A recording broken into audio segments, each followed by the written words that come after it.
I'm back to San Antonio, Texas. Thank God I'm back home. You know, you don't realize what home really means until it's gone for a while.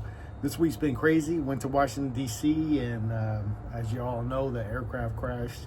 American Airlines with a U.S. Army helicopter. It was crazy enough. Wednesday night when I was getting ready for bed, it was like 8:25. I heard this helicopter outside taking off from Fort Belvoir, and I'm most confident that it is the same helicopter that was in the accident. And y'all know my mom passed away in 1990 in a helicopter crash, so it's weird how all these things are like connecting with me. So I'm back here in San Antonio. Flew this morning out of Washington, D.C.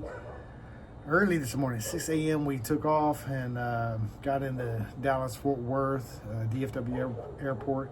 And I have to share this. So there was a pilot. I didn't know if he was a co-pilot or the actual pilot. So I sat next to him and I was telling him what POL stands for, right? Petroleum, Oils, and Lubricants. But we all know it stands for Painting Odd Jobs and Landscaping, right? But, you know, without fuel, pilots are pedestrians. And he gained that when he learned that from me. He's like, yeah, you're right. So, but this guy was flying this American Airlines from Dallas-Fort Worth to Kansas City. And y'all know the aircraft that was in that terrible, horrific tragedy there in Washington, D.C. was coming from Kansas City. I don't know the particulars on that, but God is amazing how he moves. I don't know. But man, my prayers are out to the families that were affected by this. I think about my mom, like I said, when she died in a helicopter accident back in 1990, I was 18. It was hard. It took years for me to really fathom what really happened, you know, because it happened so quick. So never doubt what each breath gives us. So you don't know what tomorrow's going to bring. So be a blessing in the present. And that's why God calls it the present, right? It's a present. So live in the present. Don't think about tomorrow. Don't think about yesterday. Yesterday's in the past. You can't change it. So be a blessing to others. Open the door for somebody. Be light. You know, there's this book I'm reading by Pastor Samuel Rodriguez, and his book is called Be Light. You know, in a dark world, there's so much negativity out there.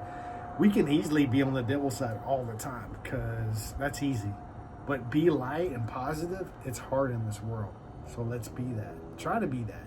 And if you do, you're going to realize like that Holy Spirit's going to overcome you and just take you to another realm. It's amazing. But glad to be back here in San Antonio, Texas. I got some bad news today, and I'm not going to share it on social media because not all the family members have been contacted. But another reminder that life is short, you know. Be blessed in knowing that if you're watching this, you're still breathing. You're still breathing for a reason, right? You got a fingerprint that nobody else has. God has a purpose for your life. So this week was tough. I got a lot to share. This is just the beginning stage of what's about to come. So glad to be back in San Antonio. It's going to be, look at this weather, man. Beautiful. Sunshine, 80 degrees, I think, for the next week. So I think I'm going to go to HEB and get me a brisket and smoke it tomorrow. It's going to be awesome. All right. God bless you guys. Peace. Love you. Glad to be back home. Home is where the heart is. Love you guys. Thanks for your prayers. Back here safely. And those dogs, they want some attention too. Peace. Love you. Have a great weekend.